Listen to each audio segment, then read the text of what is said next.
Welcome everyone to my first assignment given by the Rangers Guild. Within this assignment, I have learnt a lot about bows and demon souls as I have never used them that much, so stick around to see what I've found out. The rules of this run are fairly self-explanatory from the title. I am only allowed to use a bow as my primary method of attacking enemies. Usually, I am not allowed to use melee unless I absolutely have to, but there is an exception where I am allowed to use melee to farm in levels I have already completed.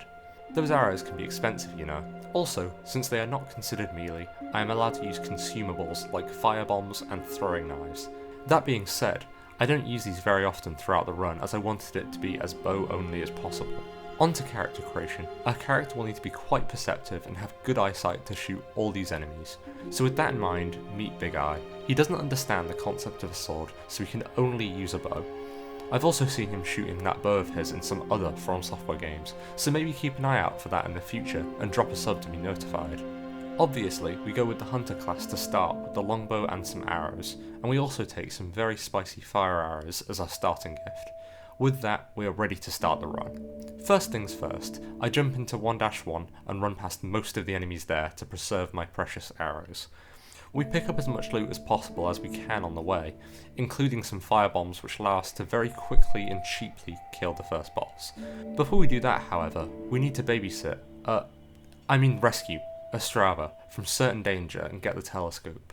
After that, we continue running past some enemies and open the boss door, ready to fight King Slime. I quickly dispatch this blobby boss with some firebombs, and with that, the first world of the game is done. Next, we go back to the Nexus to talk to the Monumental to progress the plot. Something about arrows, something about saving the world. I don't know.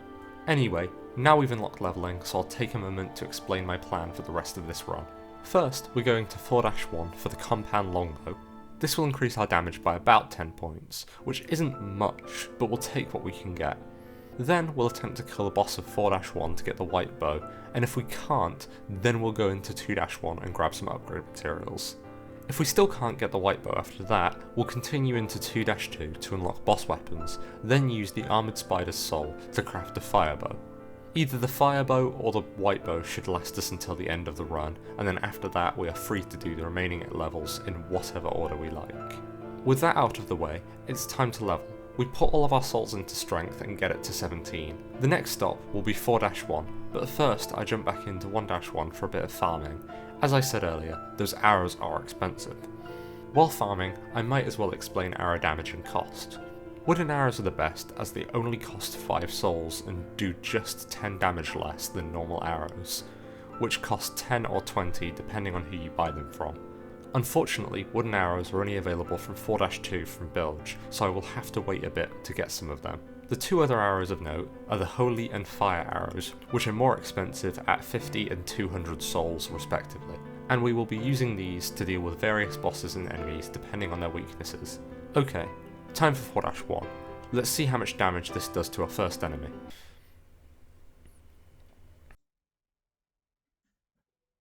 Okay, well we aren't doing that just yet. Let's change the plan a bit and head into 1-2 for some souls and some easier enemies.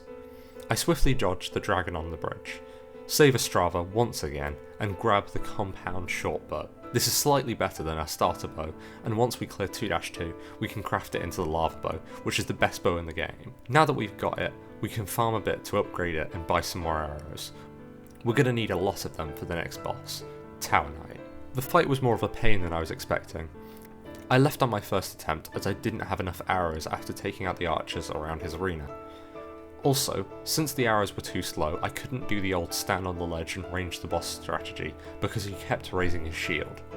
Because of this, I had to basically treat the fight as a melee fight, but without melee.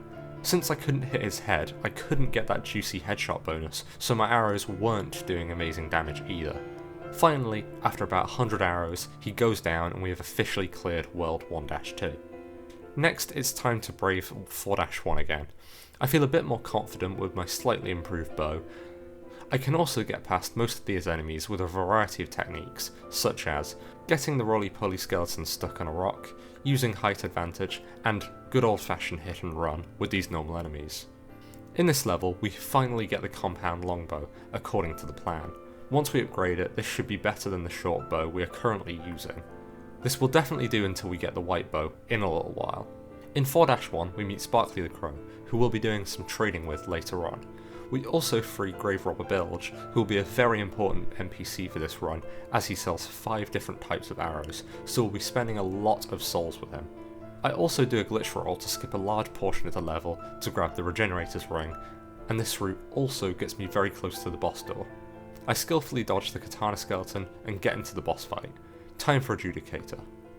Many consider this to be the easiest boss in the game, or at least the easiest serious boss. And in this run, that will be no exception. We can use our range to very easily shoot his weak spot, the bird. The bird will occasionally scream to warn the big guy to attack, but we can easily dodge this and then continue our attack. With this, the boss of 4-1 is dead, netting us a nice few souls. We've also unlocked Bilge's Shop, which has cheaper standard and wooden arrows, as well as the fire and holy arrows, which will come in very handy for us in this run. We spend most of the souls we get from the boss on leveling, which gets us to 26 strength. Since we need quite a few levels to wield the white bow, we go back to 1-2 to farm upgrade materials from the hoplites to get our weapon upgraded before attempting other levels. Next, we're heading to World 2-1, which has the Armoured Spider boss. We need this boss's soul to craft the lava bow later on. On our first run through this area, we kill the enemies as we go and run past these very annoying boulder throwers. I get lightly mauled by wolves before returning the favour, then walk across the tightrope to grab some loot. This then takes me to an elevator that leads to Blacksmith Ed, who will be crafting us the lava bow later on. I then use this elevator to get back to the start of the level and rest. On my second run of this area, I pour water over lava to make some obsidian for another portal. So I can progress through the level. I then run back to upgrade my longbow and level up a bit. On the third and final run of this level, I watch as the boulder pusher activates his trap while I am far from harm and then kill him. I then run to the elevator which takes me down to the boss. The Armoured Spider is fairly notorious for being easy to range, and again, this run will be no exception to this. I sit in the back corner and use my bow to hit the boss and occasionally throw out my shield when he shoots fire at me.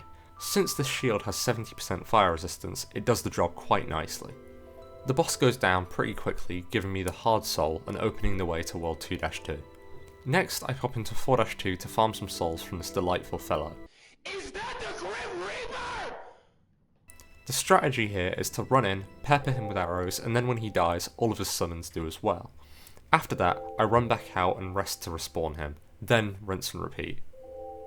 I also grab the white bow here, which we can't wield yet, but will be using soon. After this, I head back to the Nexus and jump into World 3-1, otherwise known as Yharnam, the Prison of Hope. First I grab the 3rd floor cell key to organise a mass breakout in protest to Bloodborne not being ported to PC, though it doesn't look like many of the prisoners are interested in my cause. I grab another key which takes me to the 4th floor, then some keys on the 4th floor to unlock even more doors. This takes me down to the 2nd floor where I meet Sage Freak. I continue down to the 1st floor of the prison, kill the magic ball, and run past the ballista. If we stay in the presence of the ballista too long, I think Big Eye would get jealous of all the arrows it can fire at once, so we'll have to be out of here quick. We grab the warden's key and quickly leave, unlocking a route around the ballista. Before we go into the next boss, we kill the liar so he won't resurrect the boss, and also fight this red phantom which is in our way. Now we can attempt the boss, the Fool's Idol. This is a fairly easy boss as we can hide behind the pillars and pop out when we want to shoot. If you've never played Demon Souls, she splits into multiple clones, but only damage on the original instance will damage the boss's health bar. It is very easy to tell which one is the clone however, as the clones have an obviously different health bar and shoot much smaller spells. Now that the Fool's Idol is dead, we have cleared World 4-1. I head back into 4-2 to do some Reaper farming. This allows me to level up past 30 strength and 24 dex, which is enough to finally start using the white bow. This is the best bow in the game in terms of physical damage, though the lava bow is slightly better when you consider its fire damage stat. Now wielding a viable weapon, I travel back to 4-1 to kill the Grey Demon. I also grab the Adjudicator's shield, which gives us some extra health regeneration. We head back to the Nexus and buy the Water Veil spell from Sage Freak's apprentice, which will be very useful when we do 2-2. After this, we return to 4-2 to actually complete the level. Here we run into a familiar friend. I'm sure nothing will go wrong if we turn our back to him.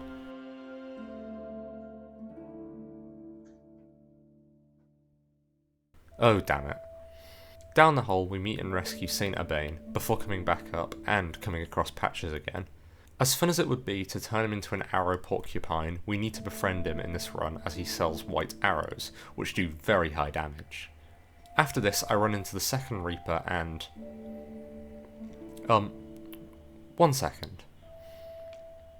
After this I run into the second Reaper and convince him to leave me alone before challenging this world's boss, the Old Hero.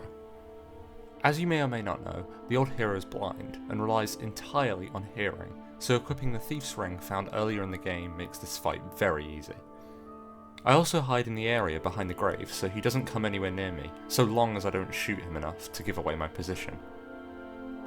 With the Old Hero out of the way, we can now move on to 4-3, which is the final boss of World 4. In most challenge runs, 4-3 is either impossible or very difficult, since the boss of 4-3, the King of Storms, is a gimmick boss. If you've played Dark Souls 3 or Elden Ring, you'll recognise this gimmick.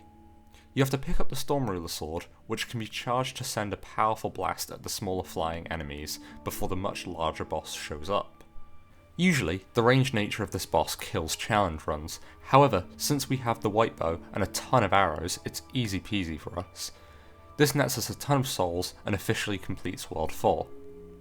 Since we've now beaten all the bosses in World 4, this means we can get the world tendency to pure black and kill a primeval demon for a colourless demon soul.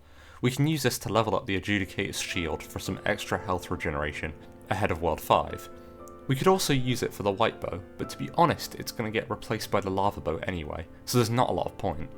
I also level up my vitality a bit before heading to 2-2 to take on the Flame Lurker. The first attempt doesn't go very well, and I have this really fun moment where the camera goes on a coffee break, which leads to my death. My second attempt is much better, and the combination of Holy Arrows and Water Veil got me through.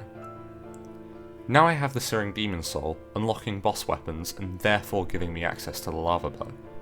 Before going back to Ed, I pop the Storm Demon Soul to get extra souls, then level up Vitality to 26, using my leftover souls to buy as much Hardstone as I can, and then farm some Crystal Lizards for even more upgrade materials. Then I go back to Ed and finally get my hands on the Lava Bow, the best bow in the game.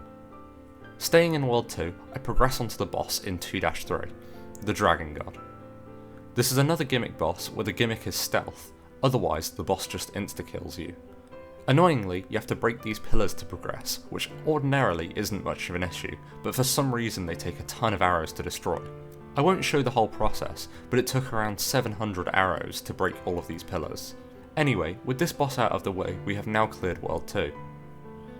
I go back to Sparky and trade a Talisman of God for a colourless Demon Soul, then upgrade the Adjudicator's shield ahead of World 5, which is everyone's favourite world. I get through 5-1 with minimal annoyances, but frustratingly, these enemies are just short of getting one-shot by my bow by only about 10 health. What an absolute waste of arrows, especially for such tiny goblins. I also have a close encounter with one of the bigger goblins, where the killing shot just about kills him mid-swing. Other than that, we can cheese the Leechmonger by shooting fire arrows from the entrance of the arena. This does so much damage that it outpaces his regeneration, and he goes down. Now onwards to 5-2.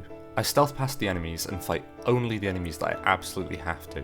This includes the flies, the bugs, and that weird group of goblins just before the last third of the level. One of the goblins didn't even pass properly, even though he was right next to me. The rest of the level was pretty uneventful, and even the boss was a bit of a pushover. Unsurprisingly, the Dirty Colossus is made out of wood and is quite weak to fire, so we dispatch him pretty quickly. On to 5-3, which is generally considered a harder boss fight than the other end bosses I have fought so far.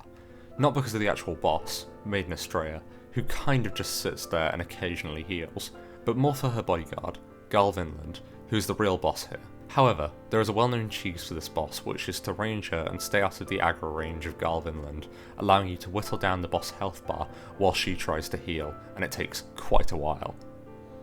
I'm starting to think that bows in this game are unintentionally quite powerful, considering this was the optimal strategy for not one, but two archdemons. Maybe this is a secret easy mode that Miyazaki put into the game for new players. At this point we've only got World 3 left before we return to World 1 to finish the game. I travel to 3-2, break the first chain, and encounter my first red phantom mind flayer. Again, this would normally be a very difficult and annoying enemy to deal with, but we can quite happily stunlock him to death with fire arrows. We cut the second chain, which causes the massive heart to fall down, opening the way to this world's boss. These are the man-eaters, and they're kind of similar to the gargoyles in Dark Souls 1, and Dark Souls 2, and Elden Ring. Yeah, Miyazaki does like his gargoyles quite a bit, doesn't he? These bosses are also in easy mode because they get staggered by fire arrows, so I can basically run from side to side and keep shooting. I also got quite lucky as I was able to kill the first man-eater before the second one became a problem. After this, we move on to World 3-3, which has this world's archdemon boss, the Old Monk.